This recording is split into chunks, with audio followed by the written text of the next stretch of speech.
എന്താണ് അനുഭവം? എന്താണ് അനുഭവം എന്ന് പറയണത്? ബേസിക്കായിട്ടുള്ള അനുഭവം എന്ന് പറയണത് വായിച്ചോളൂ, താഴേക്ക് വായിച്ചോളൂ. എങ്കിലും അവിടുന്ന് നമ്മിൽ ആരിൽ നിന്ന് അകലെയല്ല. അതാ സംഭവം. എങ്കിലും അവിടുന്ന് പറഞ്ഞേ, എങ്കിലും അവിടുന്ന് നമ്മൾ ആരിൽ നിന്നും അകലെയല്ല. അപ്പൊ ഇതാണ് ബേസിക് ഗോഡ് എക്സ്പീരിയൻസ് എന്ന് പറയണത്. നിങ്ങൾ ഏത് മതത്തിൽപ്പെട്ട ആൾക്കാരായാലും ദൈവം നിങ്ങൾ നിന്ന് അകലെയല്ല എന്ന് ആരിൽ നിന്നും എന്നാണ് പറയണത്. അല്ലാതെ മറ്റ് ഓരോ വിഭാഗമല്ല പറയണത്. നമ്മൾ അത് ഏതൻസിലെ പ്രസംഗമാണ്. ഏതൻസിൽ ചുരുക്കം ചില യഹൂദന്മാരേ ഉള്ളൂ. പൗലോസിൻ്റെ പ്രസംഗമാണിത്. അവിടെയുള്ളതെല്ലാം ഗ്രീക്ക് വിജാതിയരാണ് ഉള്ളത്, യഹൂദന്മാരുടെ ജാതിയിൽപ്പെടാത്തവരാണ്. അപ്പോൾ കോമൺ പബ്ലിക്കിനോടാണ് പറയണത്, നമ്മൾ ആരിൽ നിന്നും ദൈവം അകലെയല്ല. ഇതെല്ലാവരും മനസ്സിലാക്കണം. നിങ്ങൾ എന്ത് വിശ്വസിച്ചാലും യഥാർത്ഥ ദൈവം നിങ്ങൾ ആരിൽ നിന്നും അകലെയല്ല. അതുകൊണ്ട് ഇപ്പോഴെന്താ സംഭവം? അകലെ അല്ല എന്ന് വെച്ചാൽ അർത്ഥം എന്താണ്? അടുത്താണെന്നതിന് അർത്ഥം. മനസ്സിലായി? അകലെയല്ലെന്ന് പറഞ്ഞതിൻ്റെ അർത്ഥം എന്താണ്? അടുത്താണ്. കലവൂര് ഈ കൃപാസനത്തിൻ്റെ അകലെ അല്ല എന്ന് വെച്ചാൽ കലവൂര് അമേരിക്കയിലല്ലെന്ന് അതിൻ്റെ അർത്ഥം. അടുത്താണെന്ന് എന്ന് വെച്ചാൽ നമ്മളൊരു ചെറിയൊരു പരിശ്രമം നടത്തിയാൽ പെട്ടെന്ന് അവിടെ എത്താൻ കഴിയും. അപ്പം ദൈവത്തിൻ്റെ അനുഭവങ്ങളെന്ന് പറയണത് യമനിയമ ആസന പ്രാണായാമ പ്രത്യാസന നിധിധ്യാസന സമാധിയിലൂടെ 9 കൊല്ലം കാത്തിരിക്കേണ്ട കാര്യങ്ങളില്ലെന്നാണ് പറയണത്. വളരെ ദൈവത്തിന് വളരെ സിമ്പിളായിട്ടാണ് കൊടുക്കണത്. എന്താ കാര്യം? നമ്മൾ ആരിൽ നിന്നും അകലെയല്ല. നമ്മൾ ചെറിയൊരു പരിശ്രമം നമ്മുടെ ഭാഗത്തു നിന്നുണ്ടെങ്കിൽ ദൈവം നമ്മുടെ അടുത്തുണ്ട്, തൊടാൻ നമുക്ക് പറ്റും. ഈ പരിശ്രമമായി ചെറിയൊരു പരിശ്രമമാണ് ഉടമ്പടി ചെയ്യണത്. മനസ്സിലായോ? ഇപ്പോൾ ഉടമ്പടി ചെയ്യണത് എന്താണ്? ബേസിക്കായിട്ട് നമ്മൾ ആരിൽ നിന്നും അകലെയല്ലാത്ത ദൈവത്തിനെ എന്ന് വെച്ചാൽ നമ്മുടെ അടുത്ത് തന്നെയുള്ള ദൈവത്തിനെ പെട്ടെന്ന് അനുഭവിക്കാനുള്ള ഒരു ചെറിയ സ്റ്റെപ്പാണ് നമ്മൾ ഉടമ്പടി ചെയ്യണത്. എന്താണ്?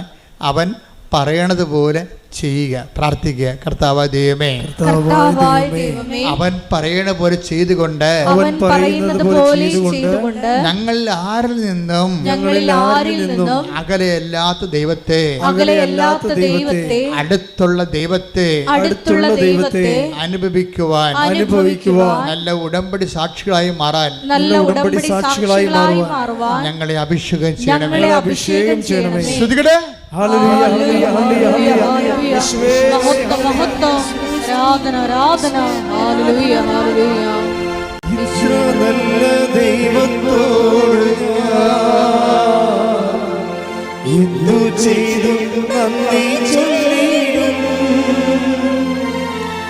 എന്റെ കൊച്ചു ജീവിതത്തെ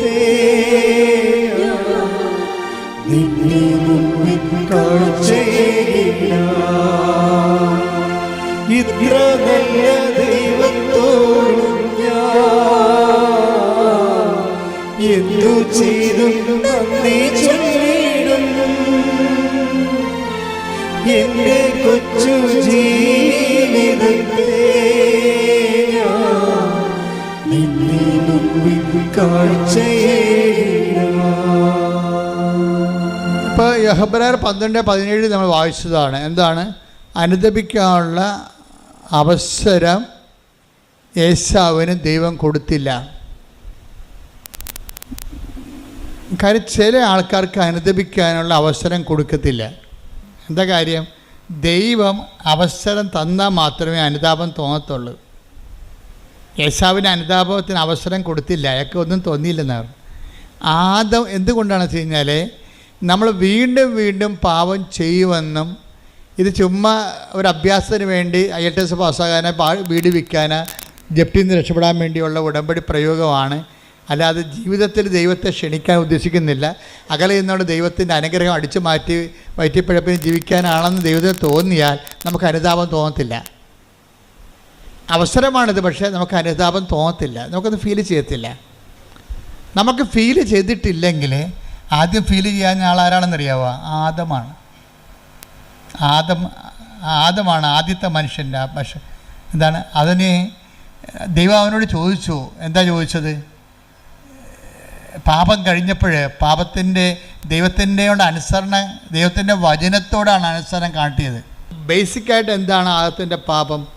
ഉടമ്പടി വിരുദ്ധമായ പാപമാണ്. എന്താണ്? അവൻ പറയണ പോലെ ചെയ്യുന്നതാണ് ഉടമ്പടി, അവൻ പറയണ പോലെ ചെയ്യാത്തതാണ് പാപം. ക്ലിയർ അല്ലേ? പാദത്തിൻ്റെ പാപം എന്താണ്? ഉടമ്പടിയുടെ ബ്രേക്ക്മെൻറ്റാണ് വരുന്നത്. എൻ്റെ അടുത്ത് ദൈവവും മനുഷ്യനും ഉണ്ടായ കാലം മുതലുള്ള നടപടിക്രമം ഉടമ്പടിയാണ്. ചിലപ്പോൾ ഉടമ്പടിയും ദൈവം പറയത്തില്ല, പക്ഷെ പറയണ പോലെ ചെയ്യാൻ പറയും. ആദം പറയണ പോലെ ചെയ്തില്ല, ഉടമ്പടി ബ്രേക്ക് ചെയ്തു. പക്ഷേ ആദ്യം എന്ത് പറ്റി? അവസരം കൊടുത്തില്ല. അവസരം കൊടുക്കാഞ്ഞ കാര്യം, ആ കക്ഷിയും അവ്വായും ഒക്കെ എല്ലാം ചില മനുഷ്യർ വീണ്ടും വീണ്ടും ഇത് തന്നെ ആവർത്തിക്കുമെന്നുള്ള ദൈവം തോന്നിക്കഴിഞ്ഞാൽ അനുതാപത്തിൻ്റെ അവസരം പോകും. ഇതൊരു നിസ്സാര കാര്യമല്ല. അവസരം കൊടുത്തില്ലെന്നല്ലേ യേശാവിനെക്കുറിച്ച് പറയണത്. അപ്പം നിങ്ങൾക്ക് അനുതാപത്തിൻ്റെ ഒരു മൈൻഡ് സെറ്റ് വരണില്ല എന്നുണ്ടെങ്കിൽ അതിൻ്റെ അർത്ഥം നിങ്ങൾ കഠിനഹൃദയരാണെന്നൊന്നും അല്ല അർത്ഥം. മറിച്ച് ദൈവം നിങ്ങൾക്ക് അവസരം തരുന്നില്ല, കർത്താവിൻ്റെ ഗുഡ് ബുക്സിലില്ല. ഇത് കയറിപ്പറ്റണമെങ്കിൽ കുറച്ച് പണിയാണ്. പക്ഷേ ഉടമ്പടി വൃത്തിമേനമായിട്ട് ദൈവസ്നേഹത്തോടെ ചെയ്യണമെങ്കിൽ തിരിച്ചു വരാൻ പറ്റും. ഇപ്പം നമ്മൾ പേപ്പട്ടി കടിച്ചു കഴിഞ്ഞാലുള്ള മരുന്ന് എന്താ? പേപ്പട്ടിയുടെ റാബിസിനെ തന്നെയാണ് കുത്തിവെക്കണത്, ഇല്ലേ? എപ്പോഴും കറണ്ടല്ലോ. പേപ്പട്ടി കടിച്ച ആൾക്കാർക്ക് അതിനുള്ള, അല്ലെങ്കിൽ അതിൻ്റെ ഗോവസൂരി പ്രയോഗം എന്നൊക്കെ പറഞ്ഞുകൊണ്ട് വസൂരിക്ക് മരുന്ന് കണ്ടുപിടിച്ചില്ലേ? എന്താ കണ്ടുപിടിക്കണത്? വസൂരിയുടെ അണുക്കളെ തന്നെയാണ് കുത്തിവെക്കണത്. അപ്പോൾ അത് ബോഡി പാർട്ടാക്കി മാറ്റിയിട്ട് ബോഡി പാർട്ടിനെ കൊണ്ട് കയറി വന്നിരിക്കുന്ന ഫോറിൻ മാറ്ററിനെ നശിപ്പിച്ച് കളയുന്ന പരിപാടിയാണ്. അതുപോലെ തന്നെയാണ് ഉടമ്പടി ബ്രേക്ക് ചെയ്ത് ദൈവത്തിൻ്റെ വചനം ബ്രേക്ക് ചെയ്ത് കഴിഞ്ഞാൽ പിന്നെ അതിൻ്റെ ഒരു റെക്ടിഫിക്കേഷൻ എന്താണ്? ദൈവത്തിൻ്റെ വചനം തന്നെ പാലിച്ചാണ് നമ്മൾ തിരിച്ചു വരുന്നത്. കൈയടിക്കട്ടെ, സ്തുതിക്കട്ടെ, ഹല്ലേലൂയ.